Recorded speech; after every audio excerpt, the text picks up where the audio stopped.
আগামী 14ই জানুয়ারি থেকে শুরু হবে কংগ্রেসের ভারত জোড়ো ন্যায় যাত্রা। শিলচরে জেলা কংগ্রেসের উদ্যোগে দলীয় কার্যালয়ে আয়োজিত এক সাংবাদিক সম্মেলনে জানানো হয়, আগামী 14ই জানুয়ারি থেকে দেশে ভারত জোড়ো ন্যায় যাত্রার সূচনা করা হবে। সাংবাদিক সম্মেলনে শিলচর জেলা কংগ্রেস সভাপতি অভিজিৎ পাল জানান, 14ই জানুয়ারি কংগ্রেসের সর্বভারতীয় নেতা রাহুল গান্ধী মণিপুর থেকে যাত্রার শুভারম্ভ করবেন এবং আগামী 18ই জানুয়ারি তিনি আসামে প্রবেশ করে 25শে জানুয়ারি পর্যন্ত রাজ্যের 17টি জেলায় অংশগ্রহণ করবেন।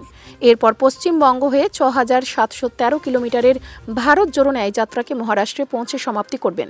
এই যাত্রার মাধ্যমে রাহুল গান্ধী দেশের 12টি রাজ্য সহ আসামের 17টি জেলায় অংশগ্রহণ করবেন। বর্তমান সরকার কর্তৃক জনসাধারণের সঙ্গে করা অন্যায় ও গণতন্ত্রকে হত্যা করার বিরুদ্ধে ভারত জোড়ো ন্যায় যাত্রা আয়োজিত করার মূল উদ্দেশ্য বলে জানিয়েছেন অভিজিৎ পাল। আসামের বুকে আয়োজিত হতে যাওয়া যাত্রাকে সফল ও সার্থক করে তুলতে সকলের সহযোগিতা ও আশীর্বাদ কামনা করেছেন তিনি। ব্যুরো রিপোর্ট, নিউজ অবিকল। আমাদের সর্বভারতীয় নেতা তথা প্রাক্তন এআইসিসির প্রাক্তন সভাপতি রাহুল গান্ধীজি আগামী 14ই জানুয়ারি উনি মণিপুর থেকে সেই যাত্রা শুরু করবেন এবং 18 জানুয়ারিতে উনি আসামে প্রবেশ করবেন। 18 জানুয়ারি থেকে 25 জানুয়ারি পর্যন্ত 8 দিন আসামের 17টা জেলাতে অংশগ্রহণ করবেন। তারপর উনি ওয়েস্ট বেঙ্গল হয়ে পশ্চিমবঙ্গ হয়ে উনি 6,713 কিলোমিটারের যে যাত্রা, সেই যাত্রা গিয়ে উনি মহারাষ্ট্রের থানেতে গিয়ে উনি শেষ করবেন। উনি এবারের যাত্রায় 12টা রাজ্য, শুধু আসামেই উনি 17টা জেলাতে উনি এই যাত্রা করবেন। যাত্রার নাম হচ্ছে ভারত জোড়ো ন্যায় যাত্রা।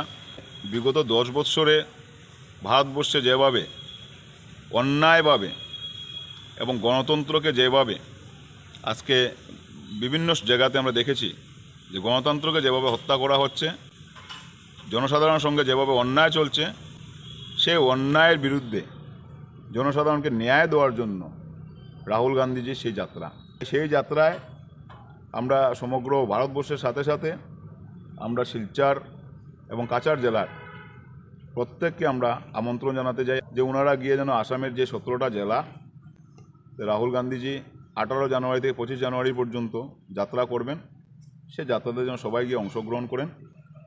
যারা কংগ্রেস দলের কর্মী ছাড়াও যারা কংগ্রেস ভাবাপন্ন মানুষ বা যারা রাহুল গান্ধীজির আদর্শে বিশ্বাসী, ওনারা সেই যাত্রাতে যাওয়ার জন্য আমরা শিলচর জেলা কংগ্রেসের পক্ষ থেকে আমন্ত্রণ জানাই।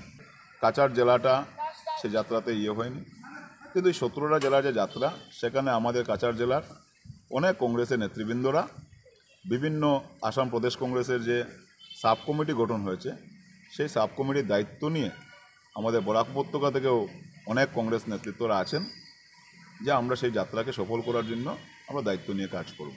দিনে আপনারা দেখেছেন যে কন্যাকুমারী থেকে কাশ্মীর পর্যন্ত রাহুল গান্ধীজি 4,300 কিলোমিটার যাত্রা করেছিলেন। সেটা ছিল সাউথ থেকে দক্ষিণ থেকে উত্তর প্রান্তে। এবারে যাত্রাটা হচ্ছে পূর্ব থেকে পশ্চিম প্রান্তে।